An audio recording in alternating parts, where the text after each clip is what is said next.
Okay,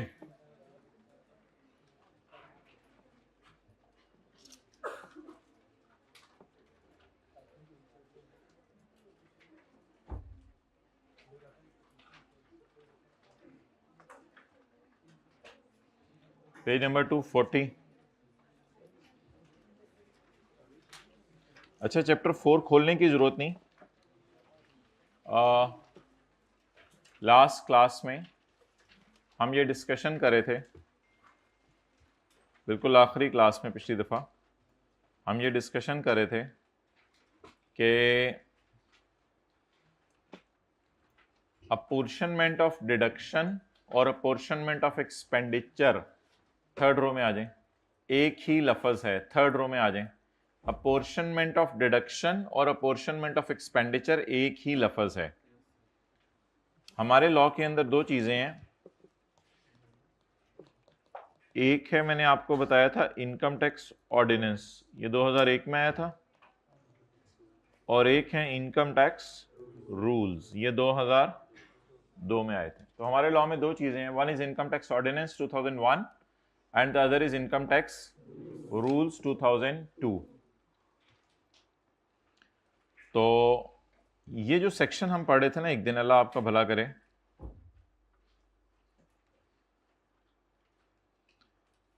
ये section था apportionment of deductions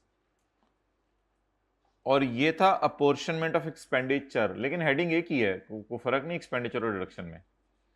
अब मैंने कहा था अगर सवाल में आ जाए in the light of income tax ordinance लिख के आए तो फिर हमेशा सेक्शन 60, और अगर सवाल में आ जाए in the light of rules लिख के आए तो रूल नंबर 13 लिख के आना है।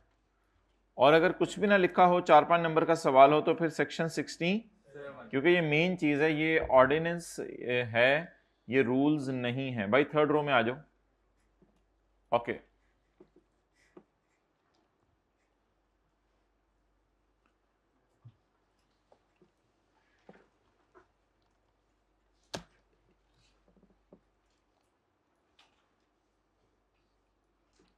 हाँ, जो पास्ट पेपर का सवाल था उसमें मेरी नज़र नहीं पड़ी थी, उसमें उसने स्पेसिफिकली हाइब्रिड में स्टूडेंट ने बताया था कि इनकम टैक्स ऑर्डिनेंस का लफ्ज लिखा हुआ है, what do you understand by concept of apportionment under income tax ordinance, यानी रूल्स के तहत नहीं, ऑर्डिनेंस के मुताबिक। तो सेक्शन 67 लिख के आ जाएंगे 5-6 नंबर का। Okay, next.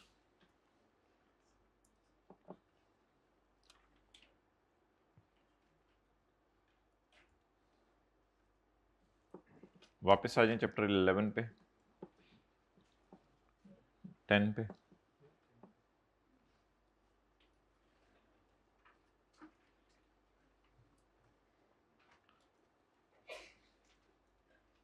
अच्छा जी, एक हमने डिस्कशन ये की थी कि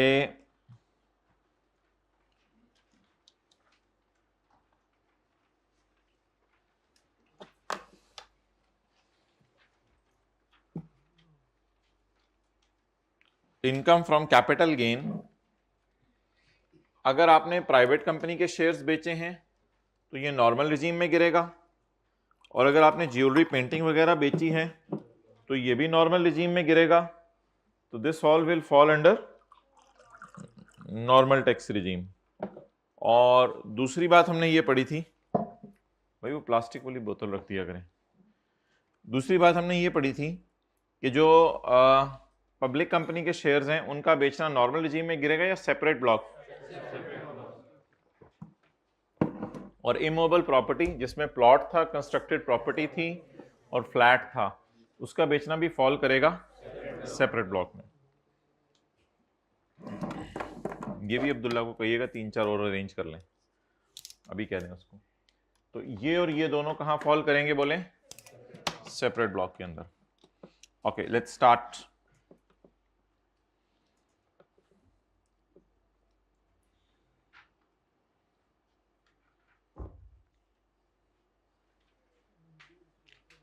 अब कई दफा ऐसा होता है कि पेज नंबर 238, कई दफा ऐसा होता है कि you will sell the shares आप शेयर्स बेचेंगे, बट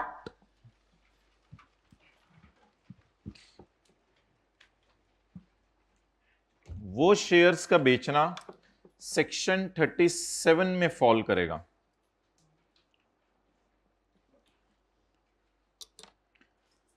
आप बेच रहे होंगे पब्लिक कंपनी के शेयर्स, लेकिन वो बेचना फॉल करेगा नॉर्मल टैक्स रिजीम में। एक्सेप्शन ही एक बताने लगा हूं। आप बेच रहे होंगे किसके शेयर्स बोले? पब्लिक कंपनी के शेयर्स, लेकिन वो बेचना कहां फॉल करेगा? नॉर्मल टैक्स रिजीम में। नॉर्मल टैक्स रिजीम का मतलब है कौन सा सेक्शन लगेगा? सेक्शन 37। सेक्शन इधर आ जाए, थर्ड रो में, फोर्थ रो में सेक्शन 37 लगेगा। कब?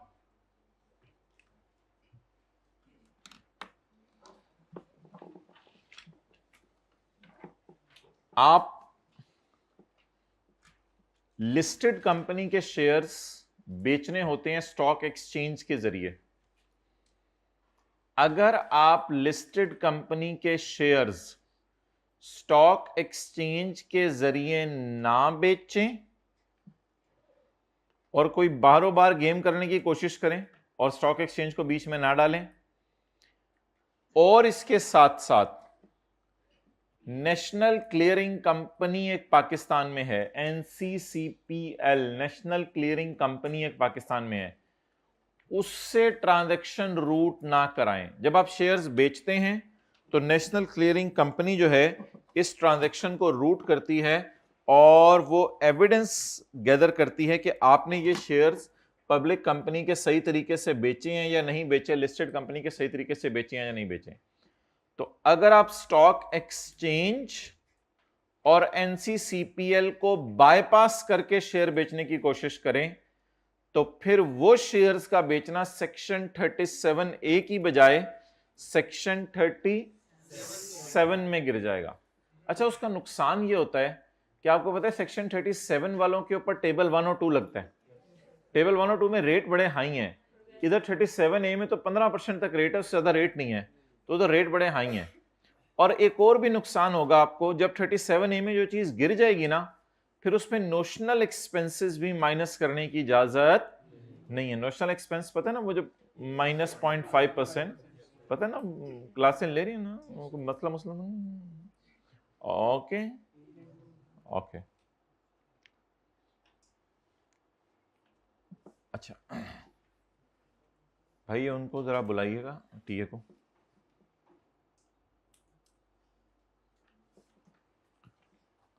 However, normal tax liability under section 37 shall apply.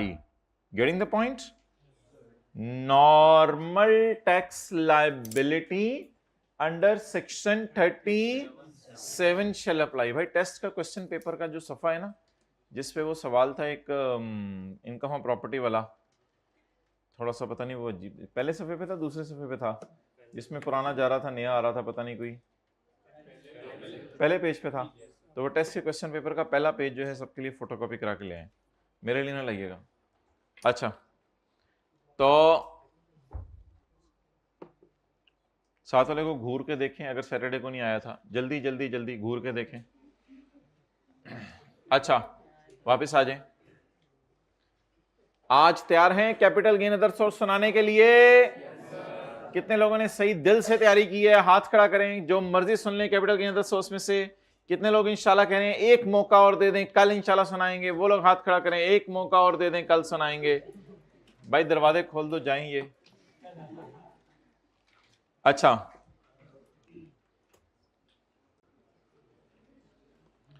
however, normal tax liability as applicable under section 30 shall apply on disposal of listed company shares। साथ वाले को देखें, है लिस्टेड कंपनी के शेयर पे क्या लागेगा? Shares of listed company made otherwise than through stock exchange and which are not settled through stock exchange से भी रूट कराना जरूरी है और national clearing company Pakistan limited से भी रूट कराना जरूरी है, वरना वो शेयर्स का बिकना कहां गिर जाएगा? सेक्शन 30। और अगर सेक्शन 37A में गिर गया तो इसका क्या मतलब होगा? ये तो लिखा ही हुआ है यहां, नॉर्मल टैक्स लाइबिलिटी लगेगी, एनटीआर नॉर्मल टैक्स रिजीम में गिर जाएगा। Okay, next, shares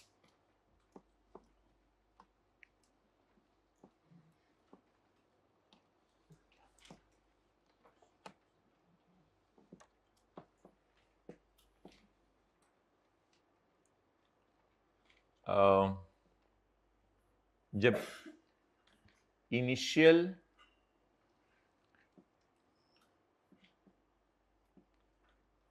public offering ये होती है कि कंपनीज जो है इनिशियली शुरू में पहली दफा पब्लिक को शेयर्स ऑफर कर रहे होते हैं। शायद आपने सुना हो लफ्ज इनिशियल पब्लिक ऑफरिंग। तो कंपनीज वाले शुरू में, यानी पहली दफा समझ लें, इनिशियल पहली दफा पब्लिक को शेयर्स अपने ऑफर कर रहे होते हैं। अच्छा, जब कंपनीज पब्लिक को अपने शेयर्स ऑफर कर रही होती हैं तो इसे कहते हैं इनिशियल पब्लिक ऑफरिंग। अब सवाल यह है कि section 37 shall apply on disposal of following: shares disposed of through initial public offering during listing process. फर्ज करें ये शेयर्स 2-3 लोगों के पास थे, शोहर के पास से, बीवी के पास से, उसके कज़न के पास से, उसके ताया के पास थे, इन लोगों के पास थे। अब एक बंदे के पास, ताया के पास, उसमें से मिसाल के तौर पे 10 लाख शेयर थे, तो ताया को कहा जी बिजनेस से फारग करो, ये 10 लाख शेयर्स आप पब्लिक को ऑफर कर दो।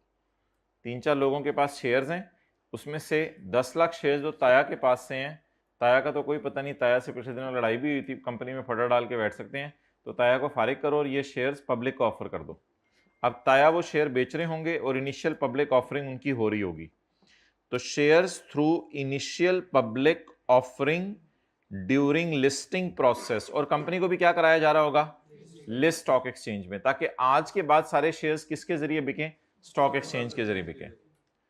तो लिस्टिंग प्रोसेस में जो शेयर्स इनिशियल पब्लिक ऑफरिंग के दौरान बेचे गए, इनके बेचने पे भी सेक्शन 37 लगेगा। हां, अगर आप कोई ऐसा सीन कर लो कि आप शेयर्स के बेचने की डिटेल एनसीसीपीएल को बेचने के बाद जमा करा दो और टैक्स भी जमा करवा दो सेक्शन 37A वाला, तो कोई नहीं, आप हमारे भाई हो, चाहे बाद में भी आपने नेशनल क्लियरिंग कंपनी को डिटेल जमा करा दी, तो इनिशियल पब्लिक ऑफरिंग वालों को हम रिलैक्स करते हैं, फिर आप पे सेक्शन 37A ही लग जाएगा। एक्सेप्ट का क्या मतलब है? एक्सेप्ट का क्या मतलब है? आप क्या ऊपर क्या लिखा हुआ है, क्या लगेगा? 37 लगेगा, और नीचे क्या लिखा हुआ है? क्या? अच्छा, तो अब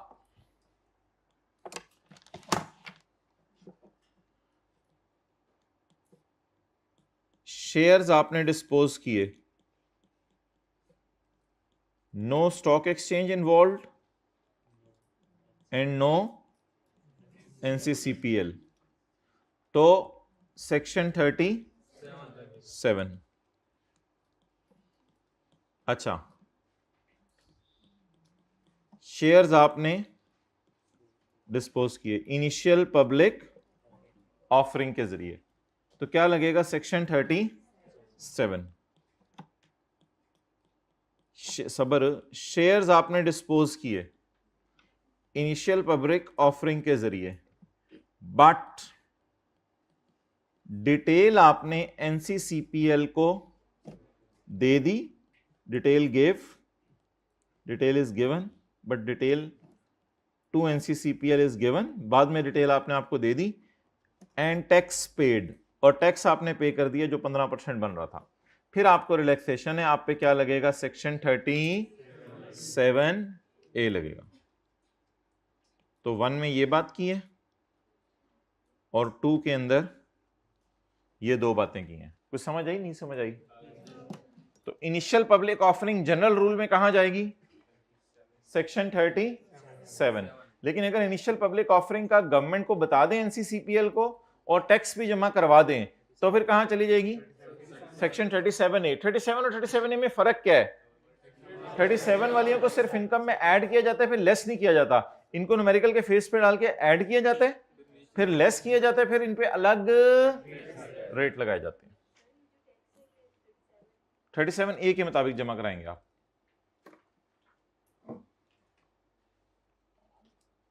हाइब्रिड थर्ड रो प्लीज लिख लें।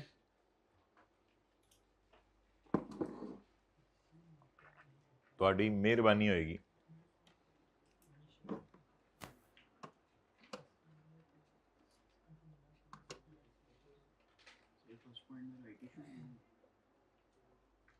पॉइंट 1 में राइट इशू तो नहीं है, ये तो वैसे ही आम लोग एक दूसरे को शेयर बेच रहे हैं।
Okay, next.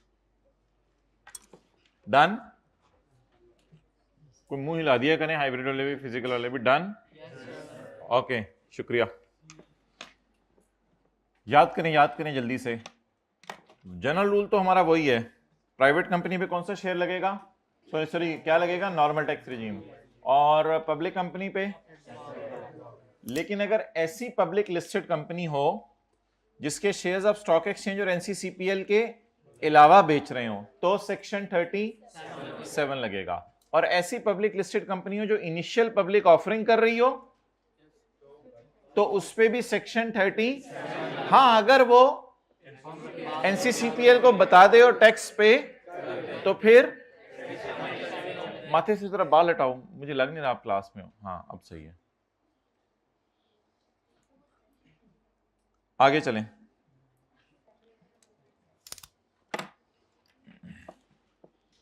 अच्छा, अब ये वो वाली डिस्कशन खत्म हो गई। अब जो हमारी डिस्कशन नोशनल एक्सपेंसेस वाली है वो शुरू होने लगी है। That is an independent new discussion and entirely new बात जो हमने न्यूमेरिकल्स में कर ली हुई है। In case of market based transactions, market based transactions कहां होती हैं? स्टॉक एक्सचेंज में ही होती है ना, मार्केट तो स्टॉक एक्सचेंज है। In case of market based transactions, market based transactions कहां होती हैं? In stock exchange. In case of market-based transactions in stock exchange involving any security, जिसमें कोई security involve हो, a notional expense equal to 0.5% of sale and 0.5% of cost shall be applied instead of actual charges नहीं लिए जाएंगे, actual charges नहीं लिए जाएंगे।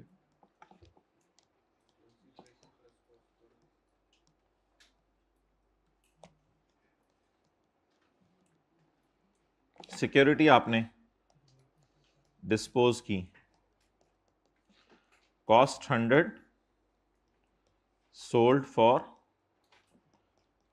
150, commission 12, government levy, कोई गवर्नमेंट को टैक्स दिया होगा, ये इनकम टैक्स नहीं है, नॉट एन इनकम टैक्स, ये कोई और टैक्स है, नॉट एन इनकम टैक्स। कोई भी टैक्स दिया होगा गवर्नमेंट को, अब आपने सिक्योरिटी डिस्पोज की, now what will be your answer? Your answer will be gain 150 minus 100 minus 0.5% of 250। इसको आपने पेपर में इग्नोर कर देना है। हाँ हाँ हाँ हाँ, जरा जोर लगा। हाँ हाँ हाँ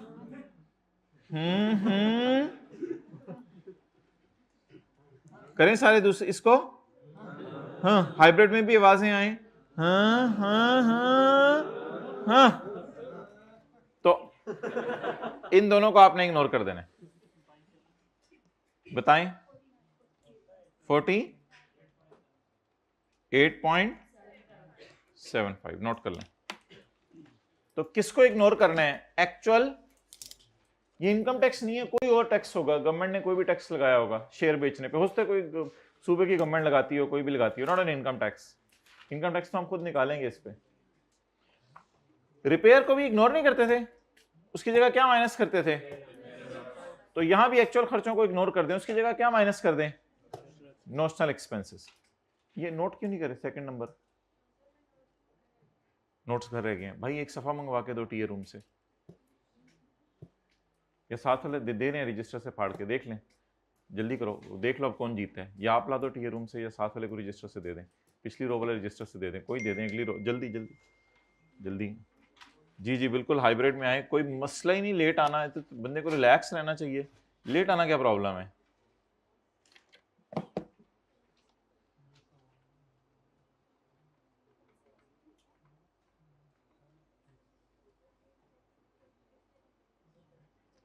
फर्स्ट रो में आ जाए, फर्स्ट रो खाली पड़ी है, पूरी फर्स्ट रो खाली पड़ी है, जल्दी करें हाइब्रिड में, डू नॉट वेस्ट टाइम, दूसरों का टाइम ना जाया करें ना। क्या कोई चीज गुम गई है? अच्छा अच्छा, फिर हेल्प आउट कर दें, जरा देख दें, कोई कैलकुलेटर है, मोबाइल है नीचे, जरा देख दें।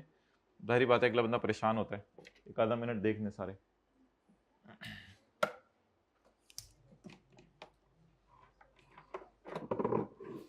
वरना फिर आप उधर ऑफिस में चले जाएं और जाके उनको बता दें कि है, ताकि वो कैमरे में चेक कर लें।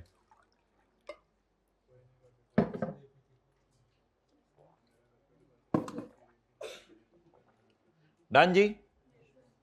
क्या एक्चुअल खर्चा माइनस करने की इजाजत है या notional expenses? In case of security, in case of if the transaction is market based. Market based means कहां से रूट हो रही है? स्टॉक एक्सचेंज से।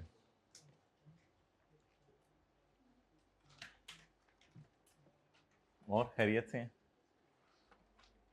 बड़ी मुझे खुशी हो रही है, एक बंदा जो है वो घुटने को बिल्कुल ऊपर रख के ऐसे बड़े मजे से जो है वो बैठा हुआ है। भाई वापस इसी तरह हो, मुझे इस पर कोई एतराज नहीं, आप जैसे पढ़ने में कंफर्टेबल हो, बट ये ना हो कि मैं सुनूं और आपको आता ना हो। आई एम सीरियस, आपने लेट के क्लास लेनी है, लेट के क्लास लें, दीवार के साथ टेक लगानी है, दीवार के साथ टेक लगाएं। आपको यहां तक इजाजत है कि आप सरों का तेल सर पे लगा के आए और दीवार को तेल से खराब कर दें, यहां तक आपको इजाजत है, लेकिन पढ़ें सही, पढ़ें सही। व्हाइट वॉश तो हो ही जाना है, ये गन तो मारती रहते हैं बच्चे, सामने भी देखें क्या क्या लिखा हुआ है किसी ने, दिल की बातें सारी इधर ही लिखने का मौका मिलता है। इन केस ऑफ, जो मर्जी करें बट पढ़ें, इन case of market based transactions in stock exchange involving any security, a notional expense equal to 0.5% of sale and 0.5% of cost will be applied instead of। instead of का मतलब समझ आ गया ना? हाँ, instead of का ये मतलब होता है ना। हाँ, इन दोनों को क्या कर दें? इग्नोर कर दें। इन दोनों को हमने देखा है? नहीं देखा। मसलन किस किस को इग्नोर करना है? और बहुत से लोग जिंदगी में इग्नोर करते हैं। किस किस को इग्नोर करना है? Brokerage, commission, levy and other related, बोले बोले बोले बोले बोले इंसिडेंटल एक्सपेंसेस, जरूरी एक्सपेंसेस, इनको इग्नोर कर दें। This notional deduction however does not apply to open end mutual fund और future contracts initiated by Pakistan mercantile exchange. ये मर्केंटाइल एक्सचेंज कौन सी होती है? पाकिस्तान मर्केंटाइल एक्सचेंज, जहां शेयर्स बिकते हैं या गुड्स बिकती हैं? गुड्स बिकती हैं। अब ये लाइन जो है ना, असल में ना वो किसी चीज को ना कहीं से निकालता है। अब वो जो किसी चीज को यहां से निकाल रहे ना, वो निकालना अगर तो आपके सिलेबस में है तो फिर मैं बताऊंगा कि निकाल के कहां रिक्लासिफाई करना है। इसकी एक मिसाल सुनिएगा जरा तसल्ली से। हमने निकाला था, क्या करने इसी को, अच्छा, हमने निकाला था लैंड एंड बिल्डिंग और प्लांट एंड मशीनरी के किराए को प्रॉपर्टीज से। मैंने आपको प्रॉपर्टी के चैप्टर में उसे निकालना भी सिखाया और अदर सोर्स में उसको लाना भी सिखाया। यहां पर हम कह रहे हैं कि नोशनल एक्सपेंस माइनस नहीं करना दो लोगों ने। फिर ये दो लोग क्या करें वो आप सीए फाइनल में पढ़ेंगे। तो इसलिए इस प्रोविजन को थोड़ा सा मैं रट्टा कहा करूंगा। जब वो कह रहा होगा ये वाली चीज यहां नहीं लगेगी, फिर यहां क्या लगेगा वो हमारे सिलेबस में नहीं है, तो फिलहाल इसको निकाल दें। समझ आए या ना आए, थ्योरी की हद तक याद कर लें। प्रिंसिपली स्पीकिंग आईकेप को ये लाइन सिलेबस में किताब में अपनी डालनी नहीं चाहिए, सही रिलेवेंट लाइन है आपके सिलेबस के लिए, और पिछले 10 साल में कभी टेस्ट नहीं हुई और होनी भी नहीं इंशाल्लाह, लेकिन उसने सिलेबस में डाली हुई है। तो इनको यहां से निकाल दें, फिर निकाल के कहां डालें, और ये हैं क्या ओपन एंड म्यूचुअल फंड और पाकिस्तान मर्केंटाइल एक्सचेंज, ये हमारे स्कोप में बिल्कुल नहीं है। तो बस कोशिश करें एक फिक्रा याद करने की किसी तरह। The notional expense does not apply, यानी शायद वहां पे फिर 0.5% माइनस नहीं होगा ना, ये मतलब है ना। The notional expense does not apply, बस ये दो रट्टा मार लें आगे फिक्रे। Number 1, to open end mutual fund और फ्यूचर कॉन्ट्रैक्ट्स जो किसने किए हों, मर्केंटाइल स्टॉक एक्सचेंज के लोगों ने किए हों। फिर ये लोग क्या करेंगे, छोड़े परे हमें क्या, छोड़े परे हमें क्या। ये बिल्कुल उसी तरह है कि छोटे भाई को अम्मी ने निकाला और निकाल के फर्स्ट फ्लोर पे भेज दिया। आप इंटरेस्टेड होंगे वो कहां गया है। इसी तरह चोर को अम्मी ने निकाला घर से, तो आप उसमें इंटरेस्टेड नहीं होंगे वो गया कहां है। तो बस इसको फिलहाल यहां से निकाल दें, यानी कि नोशनल एक्सपेंसेस वाली दो बंदों पे नहीं लगने, फिर उन पे क्या लगना है, हमारा कोई नहीं। तो कोशिश कीजिएगा यार, अगर ये कुछ हल्का फुल्का रट्टा लग सका, मेरे ख्याल से तो आसान है, लग ही जाएगा। Notional expenses will not apply to number 1 open end mutual fund and, तो अब पेपर में 2 नंबर का सवाल इसमें से आ सकता है कि what is the tax treatment of notional expenses, notional expenses की क्या टैक्स ट्रीटमेंट है। तो बस ये 2 लाइनें लिखेंगे और क्या है। अच्छा, हमारा सवाल ये था कि एक ऊपर लफ्ज उसने यूज किया मार्केट बेस्ड। तो मैंने आपको कहा था मार्केट बेस्ड ट्रांजैक्शंस वो होती हैं जो कहां से रूट हो, स्टॉक एक्सचेंज। वो आगे उसने लिख दिया फॉर क्लैरिफिकेशन। कहते हैं अगर आपको कोई मसला है तो क्लैरिफिकेशन मेरे से ले लो, ऐसी मेरे तक आ जाओगे, मैं भी बिजी हूंगा, तो मैं इधर ही तुम्हें बता देता हूं। For clarification, market based transaction refers to a transaction conducted at a registered stock exchange. जाहिर बात है पाकिस्तान में स्टॉक एक्सचेंज रजिस्टर्ड ही है, कोई अनरजिस्टर्ड स्टॉक एक्सचेंज पाकिस्तान के अंदर नहीं है। तो it is a registered stock exchange और ऑन द प्लेटफॉर्म ऑफ एनसीसीपीएल। तो जो ट्रांजैक्शन स्टॉक एक्सचेंज और एनसीसीपीएल से रूट हो, और की जगह जहां एंड भी लिख सकता था वो, कोई ऐसी बात नहीं। तो जो ट्रांजैक्शन स्टॉक एक्सचेंज और एनसीसीपीएल से रूट हो that is called as market based, और वहां पर क्या माइनस करने की इजाजत है, नोशनल एक्सपेंसेस माइनस करने की इजाजत है। ओके,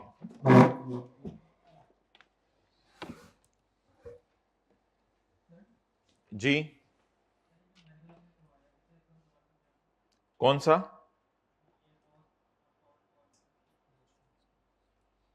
देखो बस लॉ में ये लिखा हुआ है कि जब आप सिक्योरिटीज बेचें तो आपने एक्चुअल खर्चे माइनस नहीं करने, बल्कि उसकी जगह 0.5% of sale price plus purchase price minus कर देना है। जी माय डियर, कुछ सवाल आपके जहन में आ रहा है इससे तो पूछें,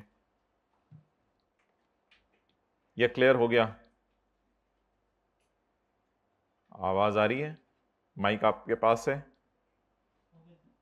ठीक है, तो जब भी आप सिक्योरिटीज बेचें तो एक्चुअल खर्चे इग्नोर करें और क्या करें उसकी जगह 0.5% of sale price plus purchase price, इसे क्या कर दें, माइनस कर दें।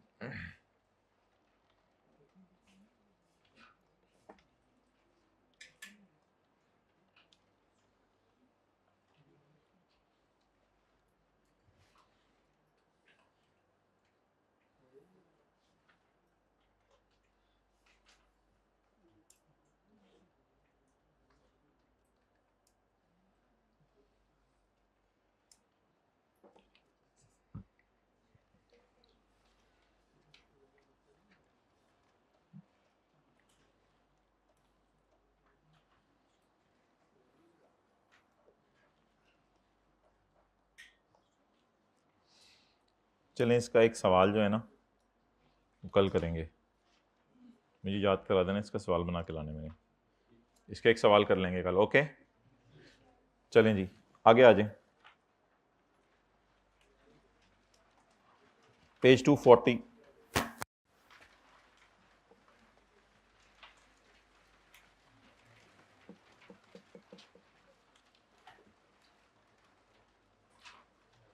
Gain on security shall be computed on the basis of FIFO method, and if shares are sold on same date then average method will apply। फिर average method लगेगा। अच्छा, शायद आपने इन्वेंट्री के अंदर इंट्रोडक्शन टू अकाउंटिंग में FIFO और weighted average पढ़ा हो, जरा हाथ खड़ा कर दें जी। कोई सवाल है आपका? अच्छा, मैंने कहा था हाथ खड़ा करने को, मैंने कहा सबको इकट्ठे कोई सवाल याद आ गया।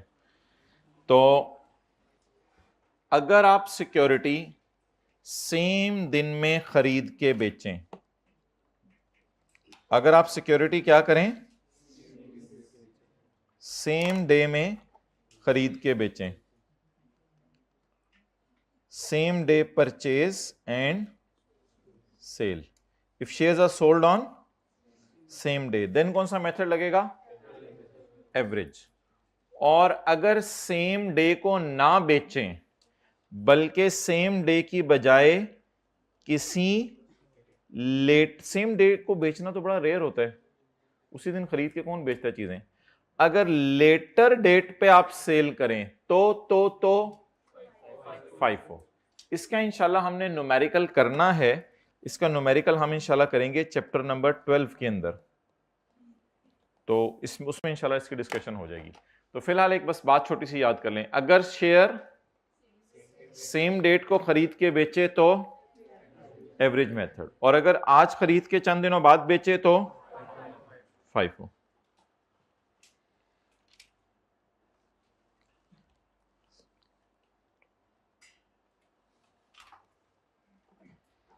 अच्छा जी, एक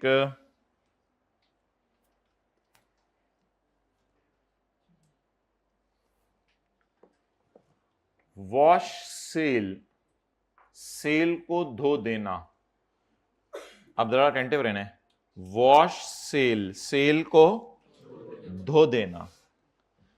हुआ ये कि आपने जो है वो एक मोबाइल खरीदा, सॉरी बेचा, आपने अपना मोबाइल बेचा और शाम को आप जो है उस मोबाइल को यूज कर रहे थे। अब आपने एक तरफ बेच भी दिया मोबाइल और दूसरी तरफ शाम को उसको, वो सेल ही क्या जिसको दोबारा खरीद लिया जाए, वो सेल ही क्या उसको दोबारा खरीद लिया जाए। तो वॉश सेल का मतलब है आपने चीज पहले बेची और बाद में उसको दोबारा जाकर खरीद लिया, अम्मी के कहने पे बेच दी, बाद में उस चीज से इतनी मोहब्बत थी कि दोबारा जाके खरीद ली, नाफरमान बच्चा। अच्छा, अब हुआ क्या कि लॉ मेकर आपको एक चीज कह रहे हैं, मिसाल के तौर पर आपका एक पोर्टफोलियो है, पोर्टफोलियो का मतलब है टू मेनी शेयर्स, आपके पास बहुत सी कंपनी के शेयर्स हैं, आपके पास एक बास्केट पड़ी हुई है जिसमें कंपनी ए के शेयर्स पड़े हुए हैं, कंपनी बी के, कंपनी सी के, कंपनी डी के, कंपनी ई के, कंपनी एफ के, कंपनी जी के, बहुत सारे शेयर्स पड़े हुए हैं। दैट इज योर पोर्टफोलियो और योर ब्रीफ केस। 2025 चल रहा था, आपको गेन आया इस कंपनी के शेयर्स बेचने पे। इस कंपनी के शेयर्स आपने बेच दिए, आपको गेन आया 25 मिलियन का। अब आप सोच रहे हैं मैं इस गेन से कैसे टैक्स अवॉइड करूं। तो आपने एक गेम खेली, आपने अपने पोर्टफोलियो पे नजर मारी, इस पर नजर मारी, इस पे नजर मारी, इस पे नजर मारी, इस पे नजर मारी, इस पे नजर मारी और सुराख करके इस पे नजर मारी। आपने इस पे नजर मारी और नजर मार के देखा इनमें से मैं क्या बेचूं तो मुझे लॉस आए, ताकि वो लॉस मेरे गेन को खा ले। लॉस लाना आपका मकसद नहीं है, लेकिन अब कोई चीज अगर सस्ती बिक रही है तो लॉस ही आना है, आप और क्या कर सकते हैं, आपके कंट्रोल में तो नहीं है गेन लॉस। आपने गेन आने के बाद ये सोचा इस साल अब मैं क्या बेचूं कि जिस पे आए, क्योंकि आपका गेन पे टैक्स देने को दिल नहीं चाह रहा। तो आपको इस कंपनी के शेयर नजर आए मिसाल के तौर पे, आपने कहा इनको बेचता हूं। कंपनी वाई के शेयर्स पे आपको गेन आया और अब आप जो है वो कोई ऐसे शेयर्स ढूंढ रहे हैं जिन पे आपको क्या आए, लॉस आए। तो कंपनी एक्स के शेयर्स पे आपको लॉस आ गया 16 मिलियन का।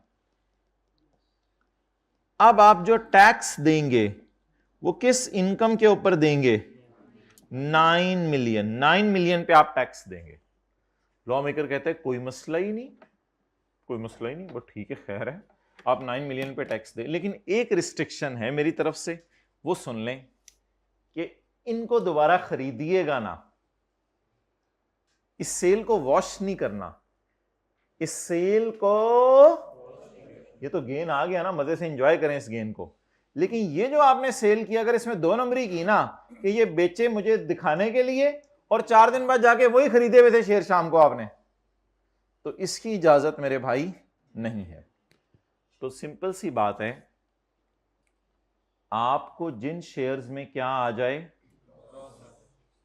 उन शेयर्स को आप मत खरीदा करें।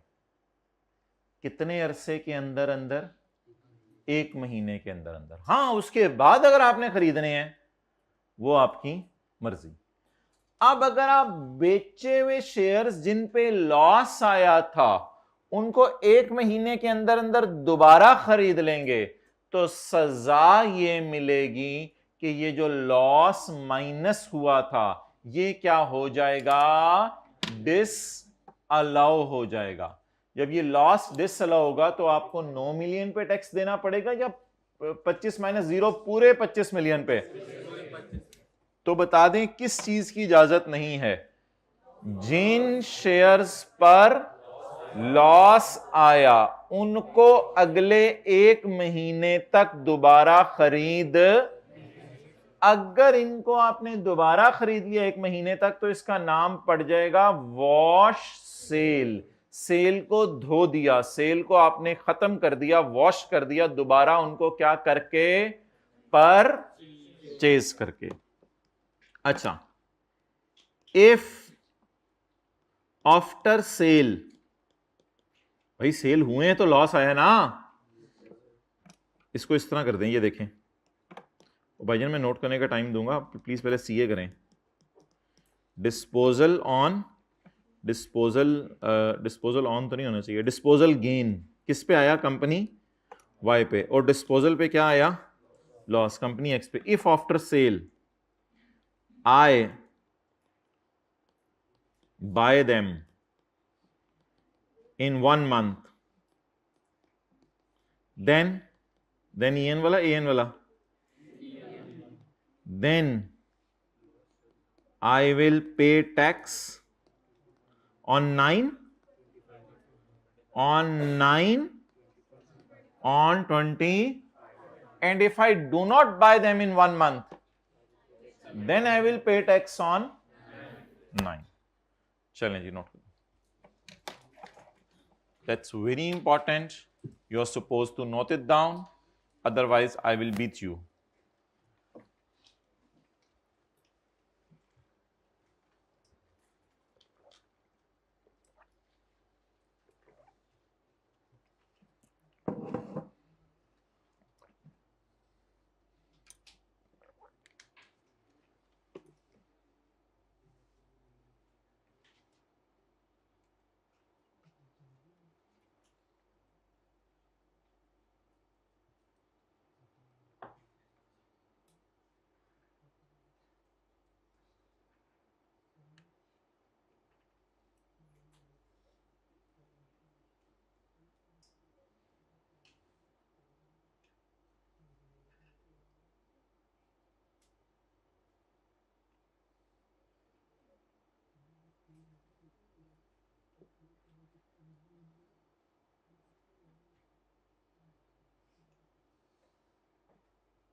चलें जी आगे। बस कहने का मतलब ये होता है कि जल्दी नोट करें आप लोग।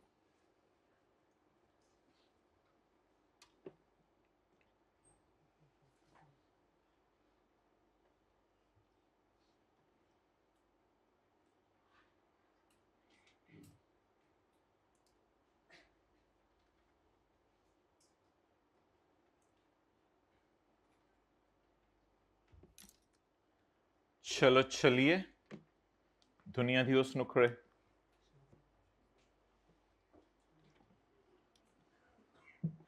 बाकी दोनों क्लासेस में भी रखा है। मुझे सवाल दिखा दें एक दफा। वॉश सेल, मुझे सवाल दिखा दो एक दफा। वॉश सेल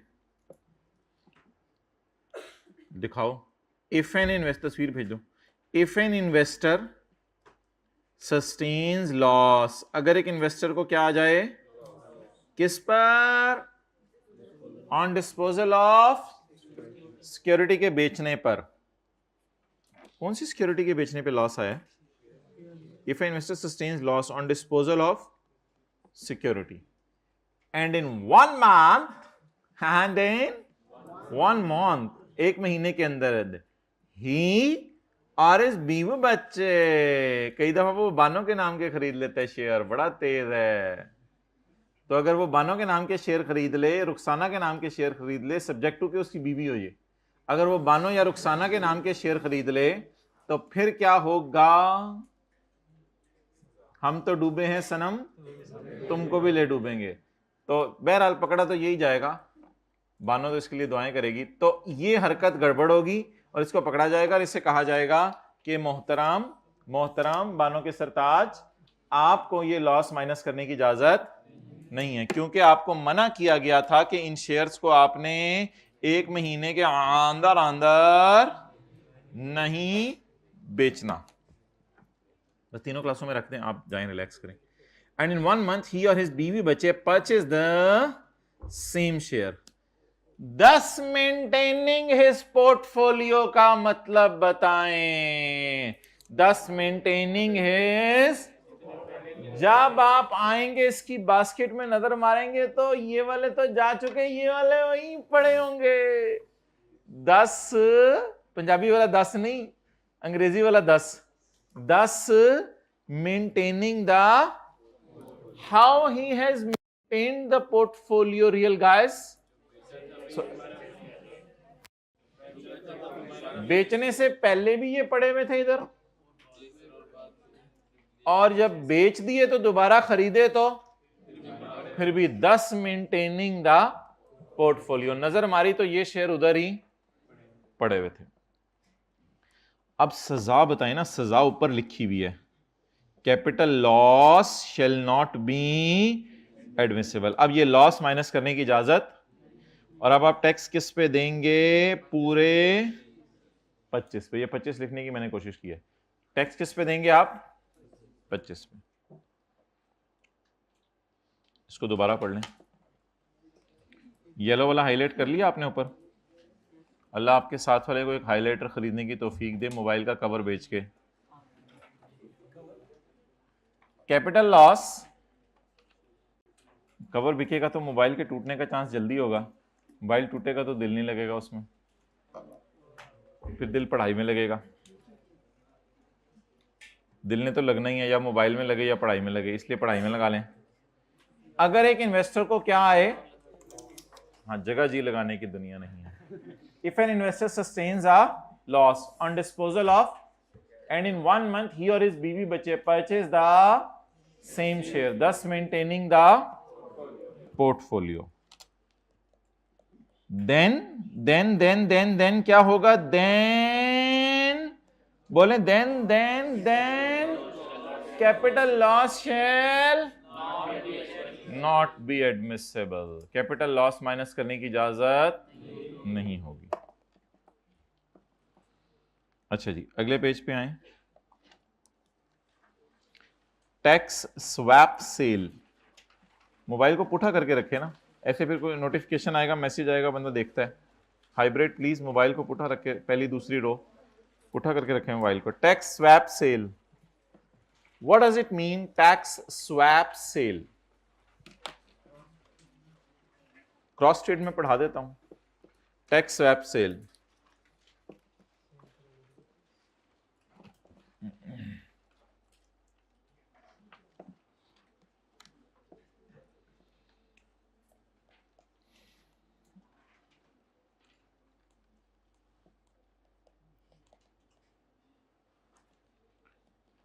कंपनी बिस्किट के आपने शेयर्स बेचे, आपको गेन आया 30 का,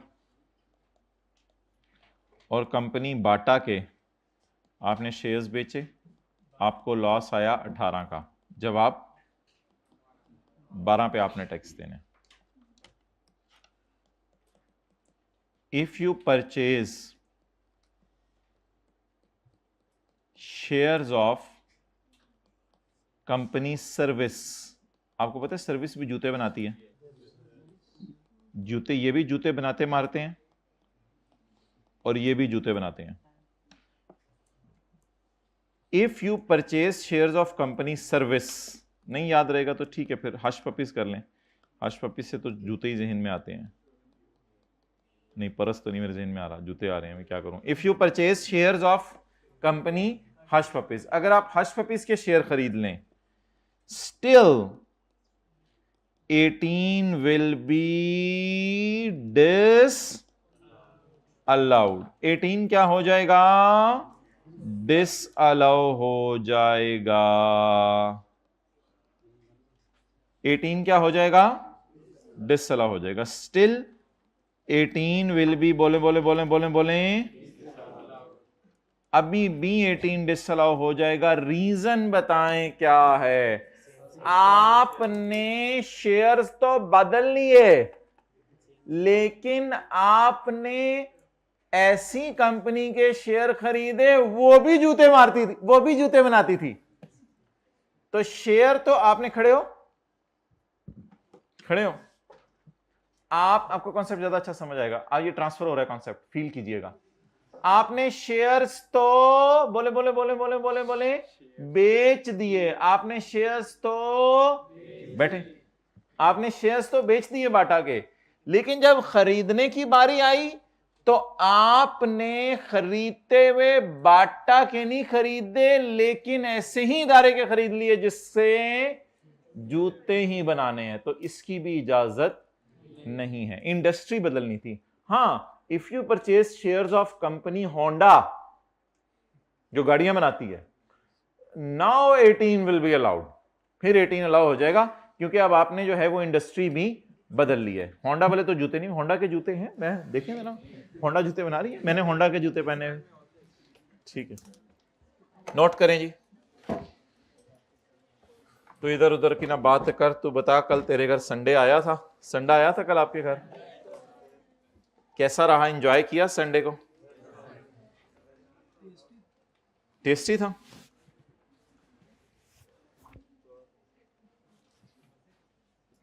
जी,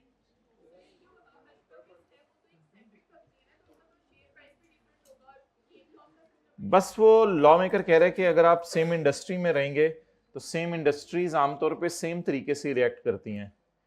जैसे गवर्नमेंट जूते की इंपोर्ट की इजाज़त दे दे बाहर के मुल्क से, चाइना से, तो फिर बाटा सर्विस हश पपीज वाले सारे ही परेशान होंगे कि हमारी सेल पे फर्क पड़ेगा।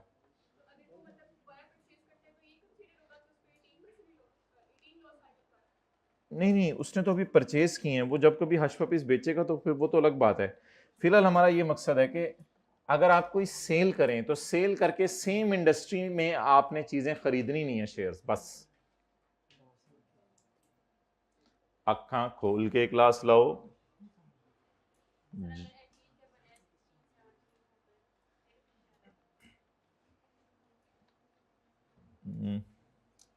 नहीं, मुझे समझ नहीं आया आपका सवाल। देखें इधर 16 है, तो बस 16 विल बी डिसअलाउड। दो सवाल रिपीट करें, मुझे नहीं समझ आया जी। 18 वाला सवाल दोबारा पूछ लेना, क्या सवाल था पहले?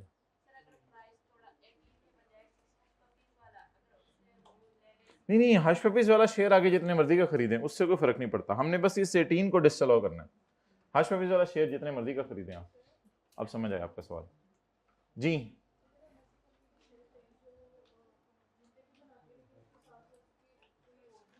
हाँ बस ठीक है, फिर आप अलाउ कर दें।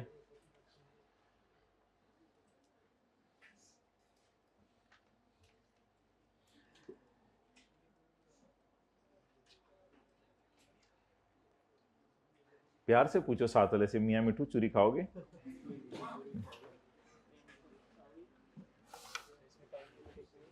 चूरी कौन सी, शक्कर वाली खाते हैं चीनी वाली? चीनी वाली जाने दो यार। इसमें टाइम लिमिट 1 मंथ ही है, वैसे लॉ मेकर ने बताई नहीं। शक्कर वाली बेहतर है। ओ सॉरी, ये मैं बात कर रहा था, इसमें टाइम लिमिट 1 मंथ ही है, लेकिन उसने बताई नहीं।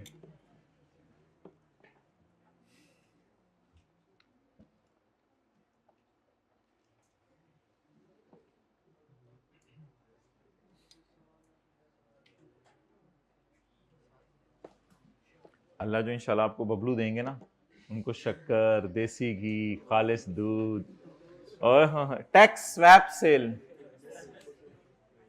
Tax swap sale. In this case, साथ वाला शर्मा क्यों जाता है ऐसी वाला सुन के? अल्लाह देंगे इंशाल्लाह। In this case investor who realized loss, in this case investor who realized, इनको उठा दें जरा, in this case investor who realized does not repurchase the same share. In this case he chooses another same या similar security in the same sector का मतलब बताएं। Industry same है ना, उसका भी काम जूते मारना है, इसका भी काम जूते मारना।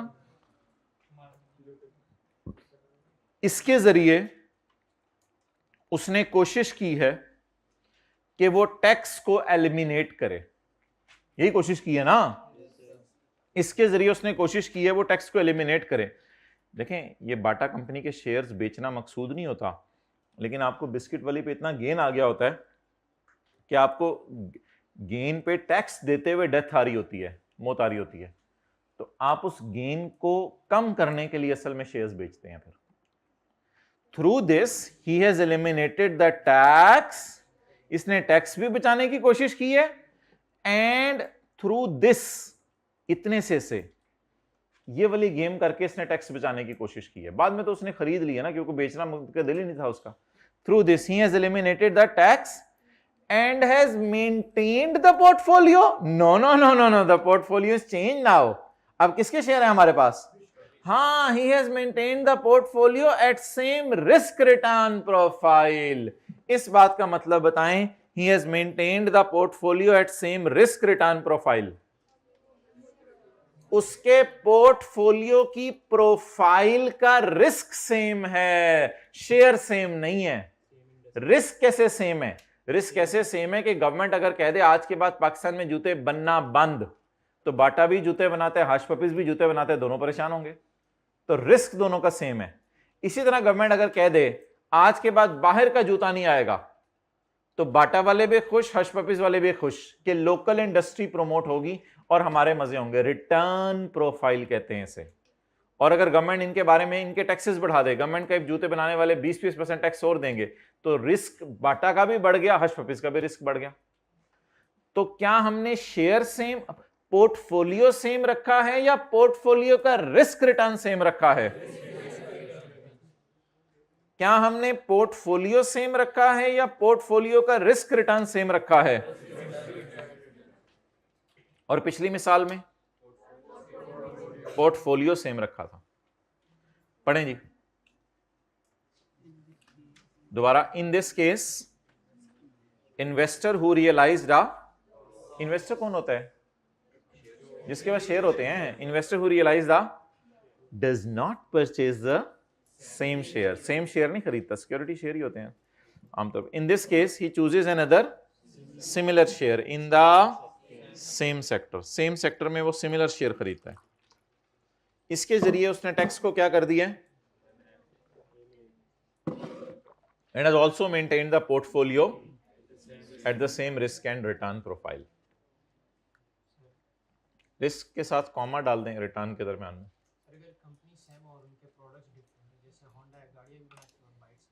फिर इजाजत हो सकती है। Okay, cross trade, cross trade.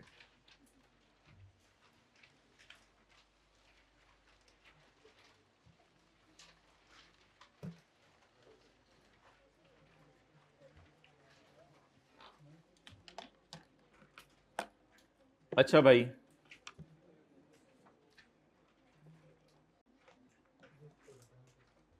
Brokerage house कौन होता होगा? ब्रोकरेज हाउस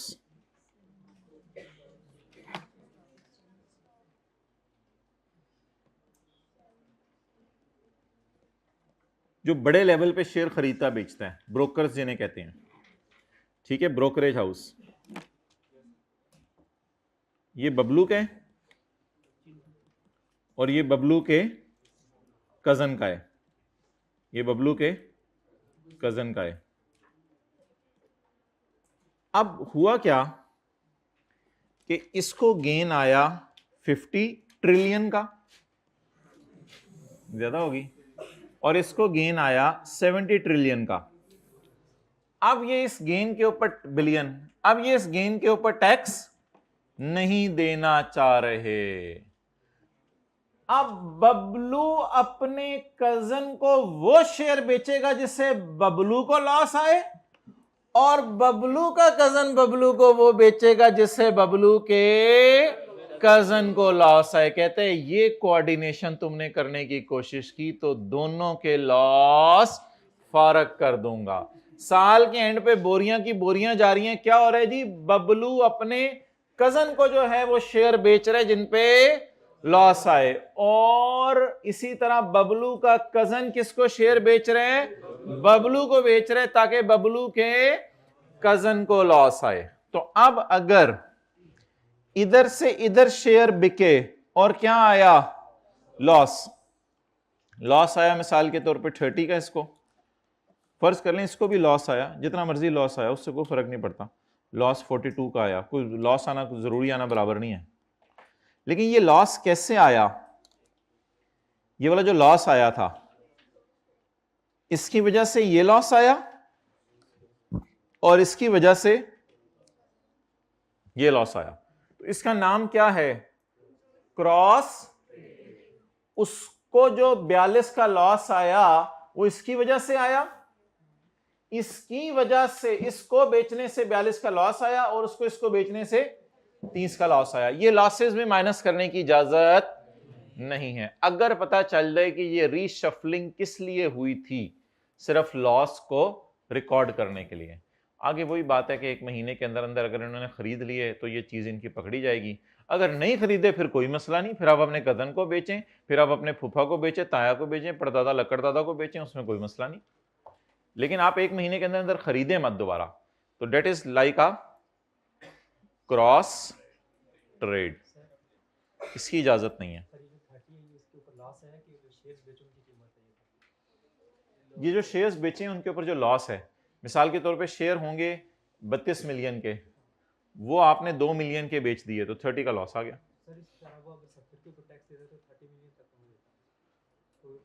बस अब ये 40 पे टैक्स देगा, ये डिपेंड करता है इस पे कि दोबारा वो शेयर खरीदेंगे हैं या। लेकिन अगर 70 पे टैक्स देता तब भी 30 मिलियन का नुकसान होता है। बस ये 30 का नुकसान डेड हो जाएगा अगर दोबारा खरीद लिया, बस खत्म, फिर 70 पे टैक्स देंगे आप जी। तब तो ये दोनों सेल कर दें एक दूसरे को तो लॉस डिडक्ट जरूर होगा। लेकिन अगर बाद में पता चल जाए कि इन्होंने महीने के अंदर अंदर दोबारा खरीद लिए हैं तो फिर वो जो लॉस डिडक्ट हुआ है वो डिसअलाउ हो जाएगा।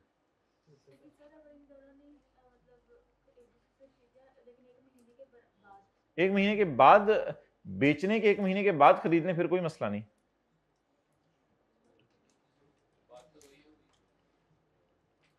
तो ठीक है 1 महीने बाद लेने, 1 महीने बाद तो प्राइसेस में जमीन आसमान का फर्क हो जाता है, तो एक दिन से प्राइसेस का फर्क पड़ता है। मारना नहीं है हाइब्रिड में, सेकंड लास्ट हो कि हाथ नहीं चलाने। अच्छा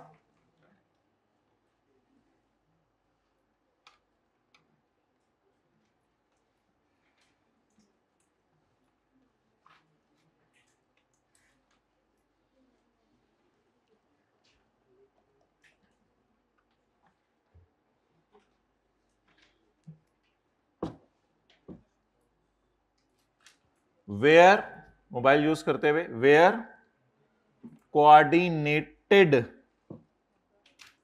reshuffle of securities, where coordinated reshuffling of, shuffling हो रही है, रीशफलिंग हो रही है, इधर वाले उधर बेच रहे हैं, उधर वाले इधर बेच रहे हैं, कोऑर्डिनेटेड प्रॉपर प्लान से चल रहा है ये काम। Where coordinated reshuffling of securities between two related accounts of, कई दफा एक इन्वेस्टर अपने ही अकाउंट से बीवी के अकाउंट में बेच देता है। तो फर्ज कर लें इधर बीवी हो गई, इधर बेवा, इधर बीवी हो गई, इधर शोहर हो गया, तो बीवी शोहर को धड़ाधड़ शेयर बेच रही है, शोहर बीवी को धड़ाधड़ शेयर बेच रहे, तो लॉ मेकर कहते हैं ये हो क्या रहा है।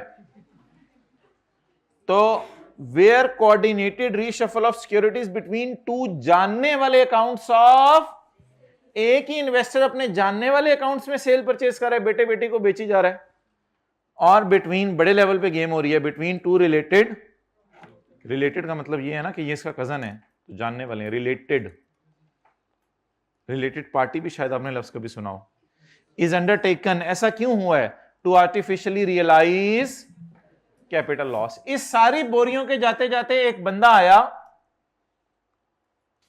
इस सारी बोरियों के बिकते बिकते एक बंदा आया, उस बंदे ने आके कहा कि इतनी बोरियां बिक रही हैं, मुझे भी दे दो, माना कि तुम बबलू के कजन हो, तो मैं तो टिंकू का कजन हूं। उन्होंने कहा नहीं, तुम्हें नहीं बेचे जाएंगे, थर्ड पार्टी को बीच में नहीं डालना, क्योंकि ये तो कोऑर्डिनेशन हो रही है, reshuffling, without selling the securities to an outsider को नहीं बेची जाएंगी। हां, अगर आउटसाइडर को बेच दें फिर तो मजे हैं, फिर क्या मसला है, कोऑर्डिनेशन उसी को कहेंगे जब आपस में बेची जा रही हो, और अगर आउटसाइडर को बेच दें फिर तो खैर है, फिर क्या मसला है, फिर तो कोई मसला नहीं जी।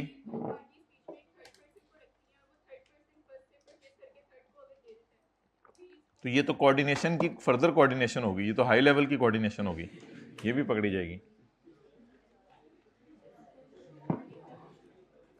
फिर भी डिसल हो जाएगा। एसेंस तो वही है ना ट्रांजैक्शन की। वो कैसे पता चलेगा, बस तहकीक से पता चलेगा। अब ये लॉ, ये कैसे पता चलेगा एक बंदा 183 डेज पाकिस्तान में रुका है या नहीं रुका, ये तो सच ही बोलेगा बंदा। ओके, सवाल निकाल लें।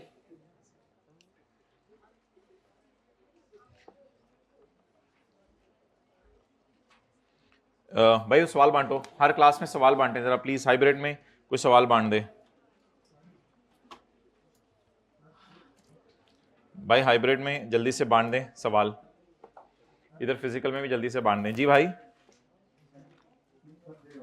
हाँ, 3 बंदे हों, क्लास के बाद आ जाओ यार, इट्स वो क्या कहते हैं, हमारे सिलेबस के एतबार से बात है, नफ होगी, नो प्रॉब्लम, क्लास के बाद आओ, मैं आपके सवाल इंटरटेन करता हूँ इंशाल्लाह, ठीक है, टीयर रूम में आ जाए। असल में भाई लॉ के अंदर जो है ना, बात को आप फैलाना चाहें तो बहुत फैला भी सकते हैं, कोई मसला नहीं, लेकिन ऑब्वियसली आई कैप का जो टेस्टिंग लेवल है वो CA फाइनल वाला नहीं है, तो इसलिए हमने अपने सिलेबस के अंदर रहते हुए डिस्कशन करनी है, वो तो हर प्रोविजन पे एक लंबी बहस हो सकती है। तो आपका सवाल मैं ज़रूर इंटरटेन करूँगा, क्लास के बाद आ जाओ। अच्छा यार, कुछ ऑनलाइन वाले हजरात शायद ऐसे हों जो ये लेक्चर लेट ले रहे हैं और उनके पास बुक अवेलेबल हो, अगर उनके पास जो है वो बुक अवेलेबल है तो वो हजरात ऐसा करें, ये जो टेस्ट में सवाल आया था ना, अभी ये जो कल परसों टेस्ट हुआ है, इस टेस्ट के अंदर जो सवाल आया है, तो ये सवाल आपको चैप्टर नंबर 18 के अंदर जो है वो मिल जाएगा।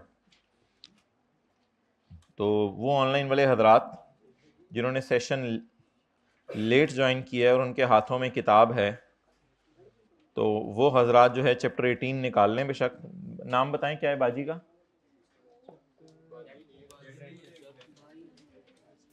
अच्छा, जैन लिखा हुआ है इधर,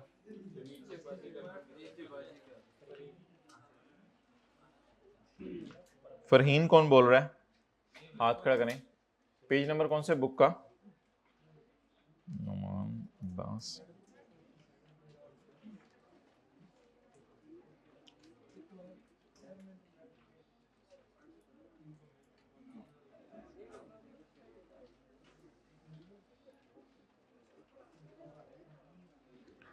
बुक तो इंशाल्लाह आ जाएगी 1-2 दिन में।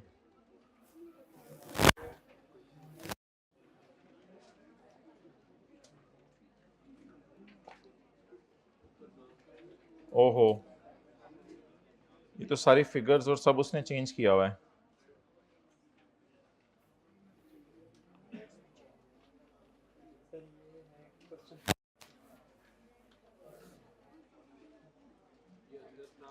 चलें ठीक है, इसको भी छोड़ें, इसको इंशाल्लाह कल करते हैं। जो नोट्स बांट दिए उनको साइड पे रख दें, कल इंशाल्लाह टेस्ट डिस्कस कर लेंगे, कोई मसला नहीं। अब वापस आ जाएं कैपिटल गेन में।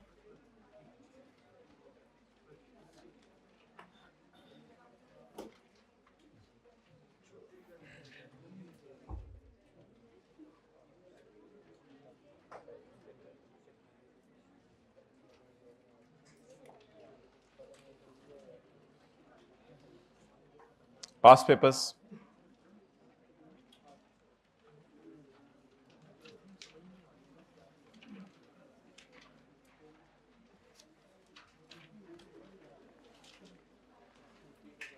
Question number 10।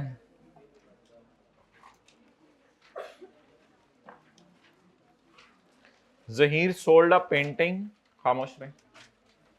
Zaheer sold a painting to his brother on 10 April 2017 for ₹2 million. Question 10 हो गया था? 11 नहीं हुआ था? 10 भी हो गया था, ठीक है। 9 भी, हाँ 9 नहीं हुआ, ठीक है। सालिहा इज अ रेजिडेंट पर्सन, भाई नोट्स नहीं चाहिए भाई, छोड़ो ना यार, नोट्स नहीं चाहिए। She disposed of the following assets during tax year 2007। इसमें जो जो पॉइंट मैं करवाऊंगा वो आपने करना है सिर्फ, पॉइंट 2 और 4। She sold jewellery for 23 lakh which was purchased by her husband in March 2005 for 13 lakh and gifted to her on the same date, और उसी दिन शोहर ने उसको गिफ्ट कर दी थी। अच्छा, मुझे बताएं इसकी सेल प्राइस क्या होगी? 23 लाख और कॉस्ट 13 लाख। तो क्या ज्वेलरी पर गेन आया या लॉस आया? लॉस आया। She sold for 23 lakh which was purchase for 13 lakh, तो ज्वेलरी पर क्या आया? और ये गेन किस हेड में जाएगा? Income from. तो बोलें jewellery falls under the definition of capital asset and the gain of 1 million will be chargeable under the head capital gain। सवाल की रिक्वायरमेंट पढ़ें, क्या लिखा हुआ था? डिस्कस। नेक्स्ट जी, पॉइंट 4। ऑन 20 अक्टूबर 2006, ये 2007 का साल बनता है ना, खामोश रहे ना, असल में 1 जुलाई 6 से अगला साल शुरू हो चुका है ना। On 20 October 2006 she sold a dining table. Saleha जज्बाती बीवी है, कभी ज्वेलरी बेच रही है, कभी घर की डाइनिंग टेबल बेच रही है। कल भी एक बंदा जज्बाती हुआ था उस दिन। अच्छा, तो he sold a dining table to Fahim for ₹18,000 which she had purchased on 15 May for 15,000 for her dining tables का कारोबार है बाजी का, या बाजी इस डाइनिंग टेबल के ऊपर बैठ के खाना खाती थी? डाइनिंग टेबल के ऊपर बैठ के क्या खाती थी? खाना खाती थी। तो अगर ये डाइनिंग टेबल के ऊपर बैठ के खाना खाती थी तो डाइनिंग टेबल पर्सनल मूवेबल है। डाइनिंग टेबल भी हिलती थी, ये भी हिलती थी, तो डाइनिंग टेबल क्या हो गई? Personal movable property. तो लिखें डाइनिंग टेबल ऑफ बाजी इज, जल्दी लिखें, डाइनिंग टेबल ऑफ बाजी, ऑफ सालेहा लिख दें, जो मर्जी लिख दें। डाइनिंग टेबल ऑफ बाजी इज पर्सनल मूवेबल प्रॉपर्टी, हिलेबल है ना। देयरफॉर, आप लिख रही हैं, ये थर्ड लिख लें, जो क्लास में आए हैं, फीस दी हुई है ना सबने। Therefore it does not fall under the definition of capital asset. It does not fall under the definition of capital asset. So gain is not chargeable.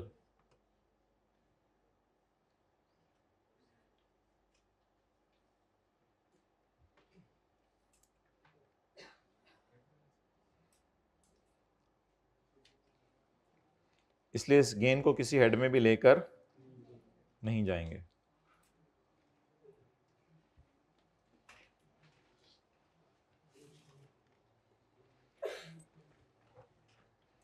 अच्छा जी, इसके बाद मोहतरम ये क्वेश्चन नंबर 2 है, ये आपने होम वर्क में करके आना है। क्वेश्चन नंबर 2,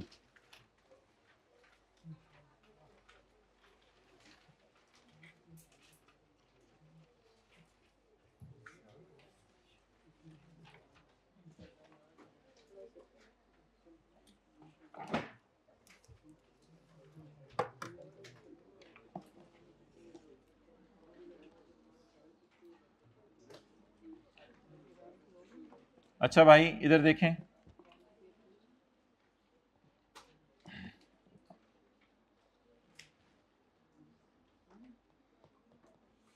आपने कंपनी एक्स के शेयर बेचे,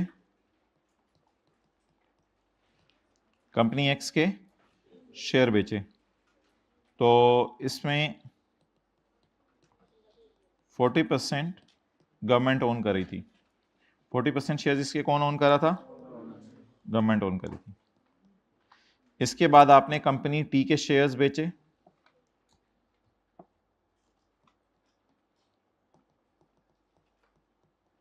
शेयर्स डिस्पोज्ड, कंपनी टी के शेयर्स बेचे, ये कंपनी लिस्टेड है, आपने sold through stock exchange and NCCPL, done. इसके बाद आपने कंपनी क्यू के शेयर बेचे, वो कंपनी क्या है? लिस्टेड, ये कंपनी लिस्टेड है, और आपने शेयर्स बेचे sold not through stock exchange, stock exchange के जरिए नहीं बेचे। इसके बाद आपने कंपनी जीटा के शेयर्स बेचे, ये कंपनी भी क्या है?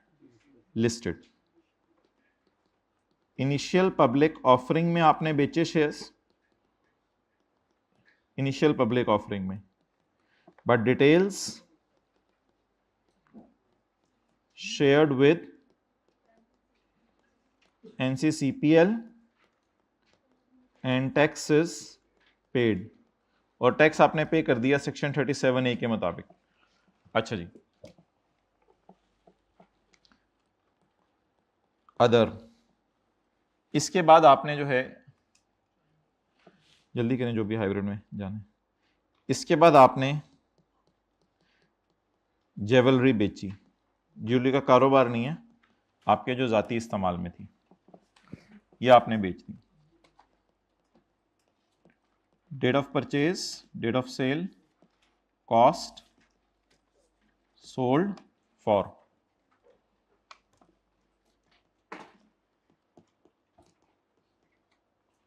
और कमीशन आपने इसके ऊपर पे किया।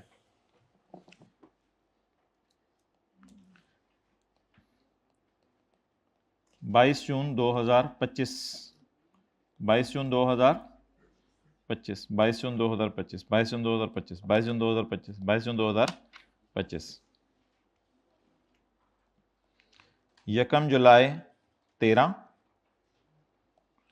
यकम जुलाई 2020, 2023, और यकम जुलाई 2024, यकम जुलाई 2023 और यकम जुलाई 2022 को आपने ख़रीदा था।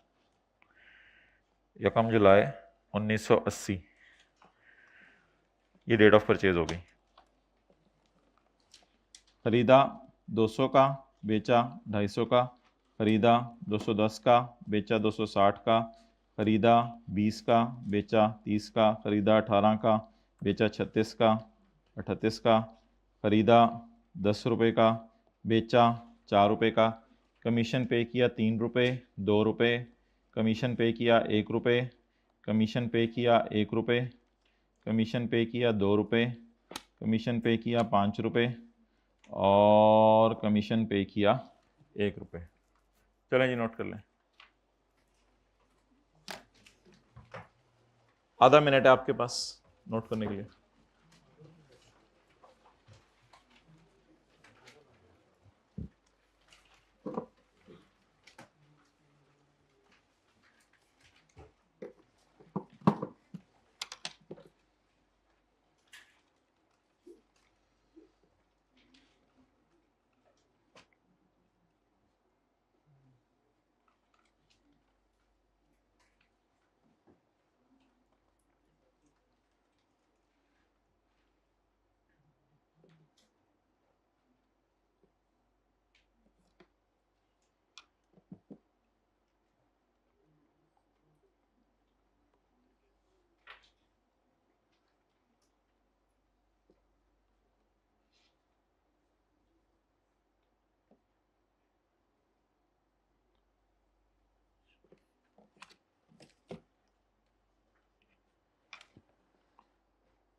जी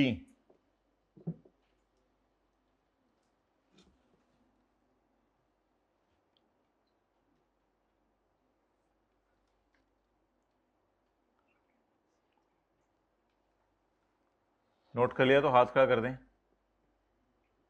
well done hybrid, third row, last row, well done. इधर भी क्या ये पहले से कर रहे थे? पहले से कर रहे थे तो हाथ खड़ा करें।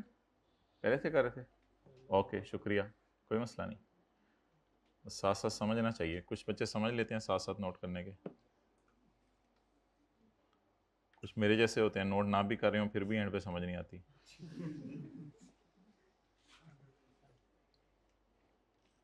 Okay, so just make it simple first and tell.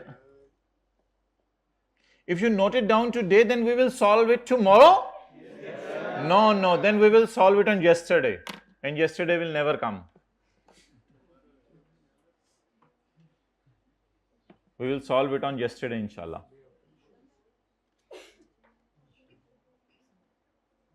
Really ajeeb people.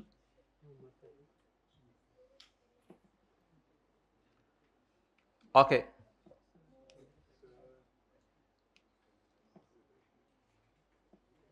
Lahore की तारीख में सैटरडे को पहली दफ़ा ऐसा हुआ है कि आपके पूरे सेशन के हर बच्चे ने जो है वो टेस्ट दिया। लंबी छोड़ दी। क्या करते थे बचपन में आप? उसको लपेटते थे ऐसे ऐसे। अच्छा, आप बोलें जी। पहली कंपनी क्या है? पहली कंपनी क्या है? प्राइवेट कंपनी, क्योंकि इससे गवर्नमेंट ने कितने शेयर खरीदे हुए हैं? अच्छा जी, होम मैन। अच्छा ठीक है यार, तस्वीर खींच लेना बस। It's over, it's over now guy, GUY guy, it's over, it's over. अच्छा, अब जरा मुझे ये बताएं, इनको बता दें ओवर का मतलब क्या है। आप मुझे ये बताएं कि ये इसके कंपनी के शेयर्स जो है प्राइवेट कंपनी है, तो इसके बेचना कहां फॉल करेगा? सेक्शन 37 में। ये जो मैं रेड से लिख रहा हूं, क्या ये क्वेश्चन का पार्ट है या सॉल्यूशन होने लगा है? सॉल्यूशन होने लगा है। ये कंपनी लिस्टेड भी है और स्टॉक एक्सचेंज और NCCPL के जरिए शेयर बेचे हैं। Section 37A लागेगा। ये कंपनी लिस्टेड तो है लेकिन स्टॉक एक्सचेंज के जरिए शेयर नहीं बेचे, 12 बार शेयर बेच दिए दरख्त पे बैठ के। इस पे सेक्शन 30 यही पढ़ा है आज हमने। ये कंपनी लिस्टेड है, इनिशियल पब्लिक ऑफरिंग के जरिए शेयर बेचे। इनिशियल पब्लिक ऑफरिंग का मतलब अभी स्टॉक एक्सचेंज में लिस्ट ही नहीं हुए, इनिशियल पब्लिक को ऑफर कर रहे हैं, अभी तो स्टॉक एक्सचेंज में लिस्ट ही नहीं हुए। लेकिन बाद में आपने NCCPL को डिटेल दे दी और टैक्स जमा करवा दिया, इन पे भी क्या लगेगा? सेक्शन 37A लगेगा। और आगे jewellery, section 37। Is it a part of question और it is a part of solution? It is a part of solution. Online वाले तस्वीर खींच लें और आपके ग्रुप्स, व्हाट्सएप ग्रुप्स में मैं सेंड कर दूंगा ये तस्वीर। Okay, next, now will move towards solution.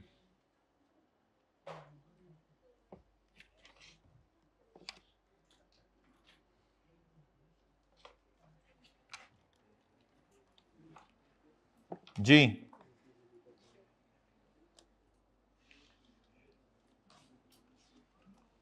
Working number 1, income from capital gain, normal tax regime, कौन सा सेक्शन? 37। इधर इधर इधर देखें भैया, आप छोड़ें, क्वेश्चन आपको इंशाल्लाह पहुंच जाएगा। आप सॉल्यूशन को पहले समझे, फिर नोट करने का टाइम अगर हुआ तो मैं दे दूंगा, वरना कल कर लेंगे, हमें क्या जल्दी है, हमने कौन सा ट्रेन पे चढ़ना है, तो जहाज पे नहीं चढ़ते हम। अच्छा जी, कंपनी एक्स कितने के शेयर्स बेचे? 250 के। खरीदे कितने के थे? कमीशन कितना? 250 माइनस 200 माइनस 3। भाई यहां एक्चुअल कमीशन माइनस होगा, यहां पर नोशनल एक्सपेंसेस माइनस नहीं होंगे। सेक्शन 37 में मैंने आपको बताया हुआ था कमीशन माइनस करना है, तो इधर उधर की ना बात कर, बता तेरा कॉन्सेप्ट क्यों लुटा। लोगों के बॉल पॉइंट कैलकुलेटर लुटते हैं, तेरा कॉन्सेप्ट ही लुट गया पूरा का पूरा। क्या पेज 235 पे हमने कोई मिसाल की थी जिसमें हमने कमीशन भी माइनस किया था? सेक्शन 37 में क्या कोई मिसाल की थी जिसमें हमने कमीशन माइनस किया था? नहीं की थी मिसाल, ये क्या है फिर?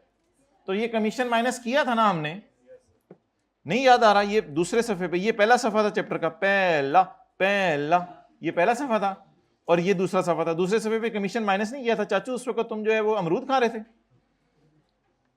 ये माइनस नहीं किया था कमीशन इस वक्त। तो फिर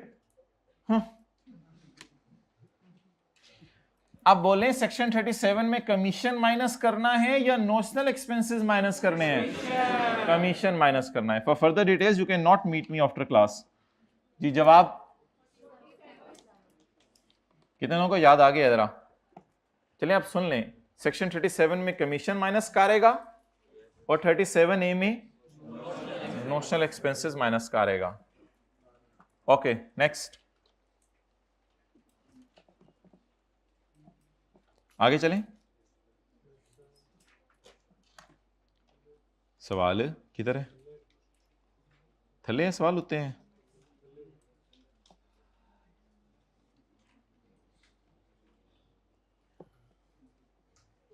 आगे चलें।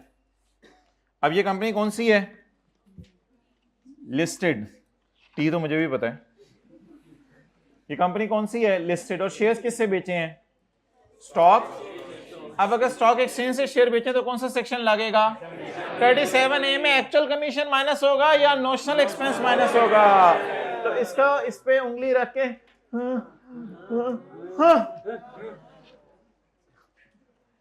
वर्किंग 1 में जाएगा, वर्किंग 2 में जाएगा। Income from separate block, section 37A। Company कितने का बेचा? 260 का। कितने का खरीदा था? और कमीशन को जोर लगाएं, -5% ऑफ 0.5%। चलो 0.5 कर लेते हैं। और कुछ?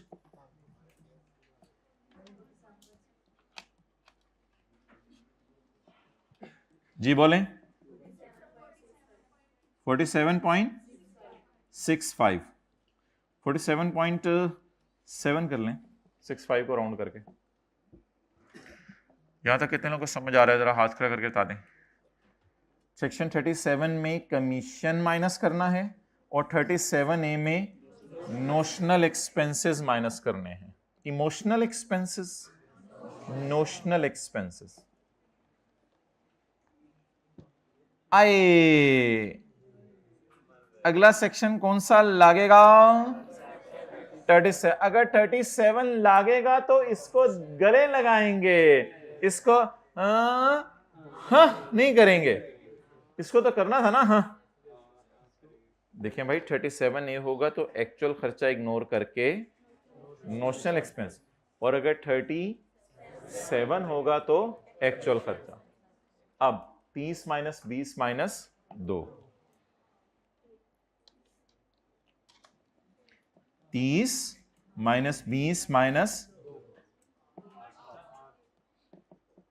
8, done, clear clear clear, okay. Company क्यों बोला करें जो दिल में आता है। कंपनी जी, तो आपकी सुई उधर अड़ी हुई है। कंपनी जी, कंपनी जी पे क्या लगाना है,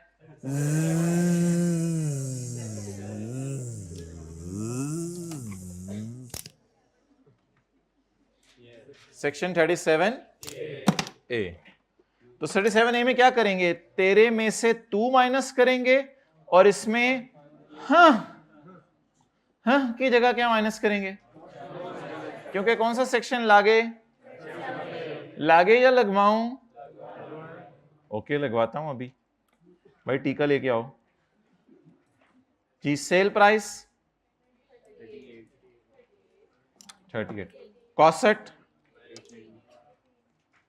18 minus 0.5% of 38 plus 18 19 point. Okay guys, हर गाय इधर आए, गेटिंग द पॉइंट। जेवलरी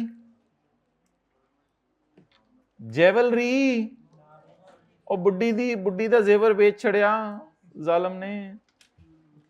जालिम जुल्म का लफ्ज़ ना बोला करें जिंदगी में, मैं तो बस इसलिए बोल रहा हूं कि समझाना था। बुड्ढी की ज्वेलरी शायद बेची हो, कितने की थी, 4 रुपए का, 10 रुपए का कोका था, कोकी होगी फिर छोटी सी, 10 रुपए की कोकी थी और 4 रुपए की बेच दी। क्या आया, कोका बेचने पे लॉस आया।